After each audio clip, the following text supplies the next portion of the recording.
जो last 4 month में हमको अपनी स्ट्रेटजी फॉलो करनी है, वो मैं आपके लिए स्ट्रेटजी लेकर आया हूँ, जो एग्जाम में आपको 25 से 30 नंबर देंगे। सबसे इंपॉर्टेंट चैप्टर में से एक है। 10 से लेकर 15 नंबर तक का वेटेज आपको इस चैप्टर से हो सकता है।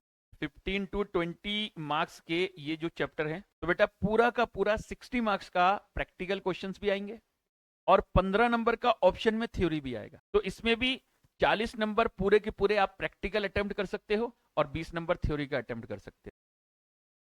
हेलो माय डियर स्टूडेंट, कैसे हो आप सब? उम्मीद है सब बहुत बहुत बहुत बहुत बहुत बहुत अच्छे होंगे और आपकी प्रिपरेशन बहुत अच्छी चल रही होगी। तो बेटा आज मैं CAFM पेपर के लिए जो लास्ट 4 मंथ में हमको अपनी स्ट्रेटजी फॉलो करनी है, वो मैं आपके लिए स्ट्रेटजी लेकर आया हूँ कि हमें कैसे अपने इस पेपर को अप्रोच करना है, कैसे हमको पढ़ाई करनी है, कैसे रिवीजन करना है। वो सारी बातें मैं आपको इस वीडियो में बताने वाला हूँ। ठीक है, तो बेटा 80+ आपको कैसे लेकर आने हैं CAFM में, वो उसके बारे में आज डिस्कस करेंगे। और ये स्ट्रेटजी अगर आप फॉलो करते हैं तो आपको काफ़ी मदद मिलेगी आपको इस पेपर की प्रिपरेशन में। तो बेटा चलिए स्टार्ट करते हैं। हमने अपना जो CAFM का पेपर है, उसमें बेटा टोटल मिलाकर देखो, मैंने जितने हमारे चैप्टर्स हैं ना, उसको 3 जोन में बांट दिया है। रेड जोन, ग्रीन जोन और ब्लू जोन। ठीक है ना। रेड जोन में मैंने बेटा रखे हैं टोटल मिलाकर 5 चैप्टर, जो एग्जाम में आपको 25 से 30 नंबर देंगे। जो एग्जाम में आपको 25 से 30 नंबर देंगे, मतलब ये 5 चैप्टर आपको 25 से 30 नंबर देंगे। ये जो मैं अभी सिर्फ बता रहा हूं कॉर्पोरेट अकाउंटिंग का, जो 60 मार्क्स का जो पोर्शन है ना, अभी मैं उसकी बात कर रहा हूं। ठीक है, तो 60 मार्क्स वाले पोर्शन में 5 चैप्टर जो मैंने रेड जोन में रखे हुए हैं, वो आपको 25 से 30 नंबर यानी 50% कॉर्पोरेट अकाउंटिंग का सिलेबस ये 5 चैप्टर कवर कर लेंगे। ठीक।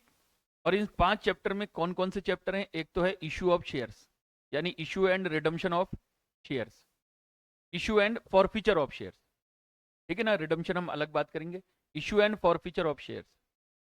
तो अभी तक जो आपके एग्जाम हुए हैं, जो 3 एग्जाम हुए हैं न्यू कोर्स के, उसमें पहले वाले अटेम्प्ट में इससे 15 नंबर का क्वेश्चन आया, दूसरे अटेम्प्ट में 5 नंबर का क्वेश्चन आया और तीसरे अटेम्प्ट में 6 नंबर का क्वेश्चन आया इस चैप्टर से, इशू ऑफ शेयर से। तो इस चैप्टर का मैं 5 से लेकर 10 नंबर तक का वेटेज मानता हूं। ठीक है ना।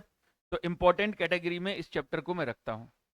दूसरा, अंडर राइटिंग ऑफ शेयर, अभी तक जितने भी एग्जाम हुए हैं सब में 5-5 नंबर का क्वेश्चन आया है, सब में 5-5 नंबर का। तो 5 नंबर का वेटेज इसका रख सकते हो आप।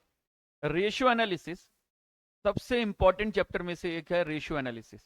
इसका वेटेज 10 से 15 नंबर हो सकता है आपके एग्जाम में। 10 से लेकर 15 नंबर तक का वेटेज आपको इस चैप्टर से हो सकता है। ठीक है ना, रेशियो एनालिसिस से। तो जो आपका केस बेस्ड सिनेरियो यानी केस्ड सिनेरियो क्वेश्चन जो आता है ना, या केस सिनेरियो स्टडीज वाला जो क्वेश्चन आता है ना, उसमें रेशियो एनालिसिस सबसे ज्यादा इंपॉर्टेंट क्वेश्चन है। तो रेशियो एनालिसिस के बेसिस पर ही वो केस सिनेरियो पूछते हैं और उसी में रेशियो आपको निकाल कर दिखाने पड़ते हैं। अच्छा जी, फिर आता है कंसोलिडेशन, 5 नंबर का क्वेश्चन, यानी 5 से 10 नंबर क्वेश्चन आपको यहां से मिल सकता है। मिनिमम 5 तो मिलना ही मिलना है, 10 नंबर का क्वेश्चन भी आपको मिल सकता है यहां से। ठीक है ना। तो 5 से 10 नंबर ये है, और फिर कैश फ्लो स्टेटमेंट भी 5 से 10 नंबर। तो टोटल मिलाकर इनमें से 25 से लेकर 30 नंबर आपको इन पांचों चैप्टर से मिलेगा। यानी मैं आपको मिनिमम बोल रहा हूं 30 नंबर, 25 से 30 नंबर मैंने बोला है, लेकिन मिनिमम 30 नंबर मुझे पूरी उम्मीद है कि इन 5 चैप्टर से आपको मिलेगा। तो ये रेड जोन में 50% यानी 5 चैप्टर 50% सिलेबस आपका कवर करते हैं। फिर बात करते हैं ग्रीन जोन में, जो मैंने सेकंड कैटेगरी वाले चैप्टर है ना, ठीक है ना, तो उसको रखा हुआ है। ये मान लीजिए आपको 15 से 20 नंबर देंगे। 15 टू 20 मार्क्स के ये जो चैप्टर हैं, और ये कितने चैप्टर हैं इसमें बेटा?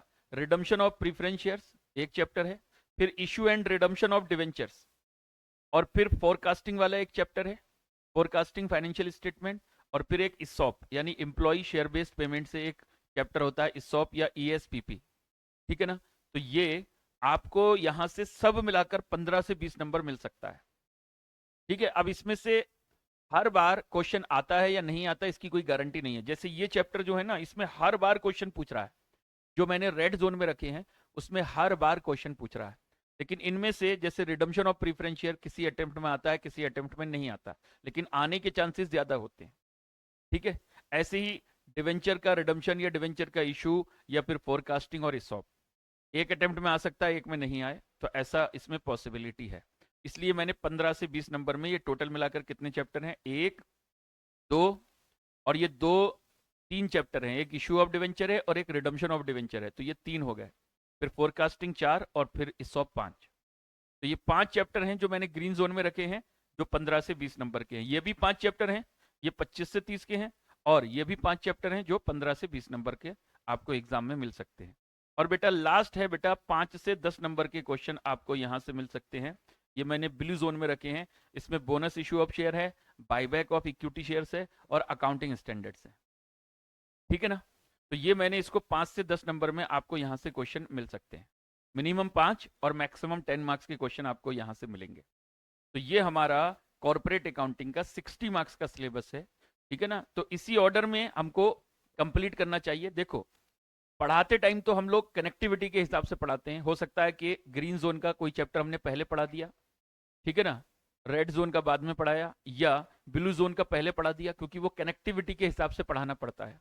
लेकिन जब आप रिवीजन करने बैठोगे ना, तब आपको जो फोकस करना है रिवीजन के पैटर्न के, मतलब रिवीजन को, तो वो इस पैटर्न पर करना है, पहले ये 5 चैप्टर, फिर ये चैप्टर, और उसके बाद ये चैप्टर। तो ये हमारा हो गया कॉर्पोरेट अकाउंटिंग 60 मार्क्स का। ठीक है जी। अच्छा, अब बात करते हैं एफएम का। अच्छा, इसमें जो क्वेश्चंस आते हैं 60 मार्क्स के, तो अब सवाल बच्चे कई बार पूछते हैं, सर इसमें थ्योरी आता है या प्रैक्टिकल आता है? तो बेटा पूरा का पूरा 60 मार्क्स का प्रैक्टिकल क्वेश्चंस भी आएंगे और 15 नंबर का ऑप्शन में थ्योरी भी आएगा। यानी टोटल मिलाकर जो आपको क्वेश्चन मिलेंगे ना, वो 75 मार्क्स के मिलेंगे। 5 क्वेश्चन मिलेंगे 75 मार्क्स के, जिसमें एक क्वेश्चन थ्योरी का होगा और वो ऑप्शनल होगा। तो 60 नंबर पूरा थ्योरी मिलेगा आपको नॉर्मली।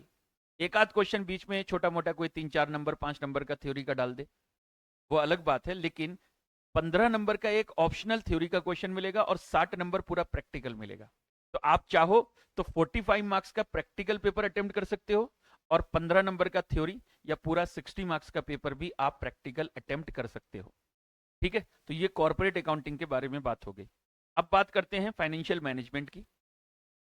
तो फाइनेंशियल मैनेजमेंट में बेटा इसमें टोटल मिलाकर मेरे 10 चैप्टर हैं, ठीक है ना, जो मैंने यहां पर बांटे हुए हैं। इसमें working capital, cost of capital और कैपिटल बस्टिंग, ये 3 चैप्टर मैंने रेड जोन में रखे हैं। और बेटा एग्जाम में मानकर चलो ये आपको लगभग लगभग अप्रोक्सीमेटली 20 मार्क्स के आपको मिल सकते हैं। अप्रोक्सीमेटली आपको 20 मार्क्स के ये मिल सकते हैं। यानी 40 मार्क्स के एफएम में, 40 मार्क्स के एफएम में 3 चैप्टर आपको रेड जोन में जो डाले हैं वो 20 नंबर के मिल सकते हैं।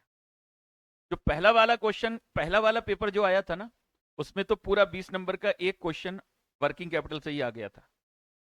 तो हो सकता है आगे भी वो ऐसे पूछ ले, लेकिन मैं मानकर चल रहा हूं कि ये तीनों चैप्टर मिलाकर आपसे 20 नंबर के पूछ सकता है।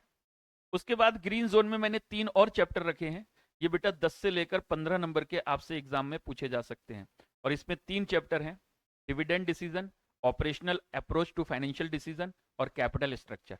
और कैपिटल स्ट्रक्चर में कई सारी चीजें हैं इसमें बेटा। एक तो नॉर्मल कैपिटल स्ट्रक्चर कैसे बनाते हैं वो भी है, दूसरा ईबीआईटी ईपीएस एनालिसिस है, इसी के अंदर लीवरेज के क्वेश्चंस भी हैं। ठीक है ना, तो ये सब मिलाकर आपसे 10 से 15 नंबर का क्वेश्चन पूछे जा सकते हैं। ठीक है, और बेटा ये रह गया 5 से 10 नंबर के क्वेश्चन आपको इन 2 चैप्टर से पूछे जा सकते हैं, टाइम वैल्यू ऑफ मनी और सिक्योरिटी एनालिसिस से। ये ब्लू जोन में मैंने डाले रखे हैं, यानी 5 से लेकर 10 नंबर।